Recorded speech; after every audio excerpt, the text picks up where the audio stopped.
Assalamualaikum warahmatullahi wabarakatuh. Time check po, 12:58 ng umaga. At ngayon ay January 11.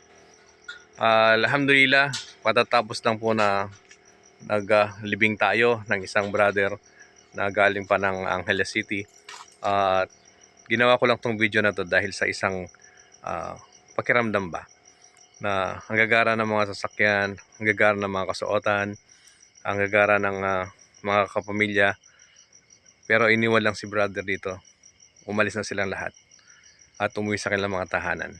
So isang paalala ito sa ating lahat na dito sa mundo wala tayong dadalin sa ating mga hukay. Ang mga sasakyan na magagara, iuwi lang nila. Ang mga mahal nating pamilya, iiwan lang din tayo. Pagdating sa libingan, mag-isa lang tayo. At pagbutihan natin yung ating mga gawa dito sa mundo habang malakas pa tayo, at inshallah ay maging panangga natin ito sa katayuan natin sa libingan, at magamit natin yung ating mga kayamanan, magamit natin yung ating mga lakas, yung ating mga kaalaman na magkaroon tayo ng magandang katayuan doon sa libingan at lalong higit sa kabilang buhay. Kalungkot lang kasi wala na sila, tahimik na ang kalsada, tahimik na ang kapaligiran, at ang mga kapatid natin na dyan sa himlayan ay nasa yugto na ng kanilang buhay sa libingan. Tayo, nandito pa sa mundo, may pag-asa pa rin tayong gumawa ng mabuti.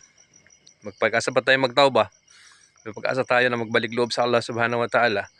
Gamitin natin ang ating lakas, gamitin natin ang ating kakayahan, gamitin natin ang ating kaalaman na pangalagaan tayo ng Allah subhanahu wa ta'ala, tanggapin yung ating mga ibada habang tayo ay nandito pa sa mundong ito. At inshallah, maging paalala ito sa akin at sa inyo na mga kapatid ko, at ganoon din sa mga kapatid natin na hindi pa mga Muslim, na alalahanin nila, lilisanin natin ang mundo na ito. Wala tayong dadalin kahit ano pang meron tayo ngayon sa kasalukuyan, maliban lang sa gawa nating mabuti at sa gawang masama at sa ating mga ibada na siyang maging panangga natin sa ating kasunod na buhay. Gagawing basihan ang buhay natin dito sa mundo patungkol sa katayuan natin sa buhay natin sa libingan, at doon inshallah mananatili tayo ng mahabang panahon.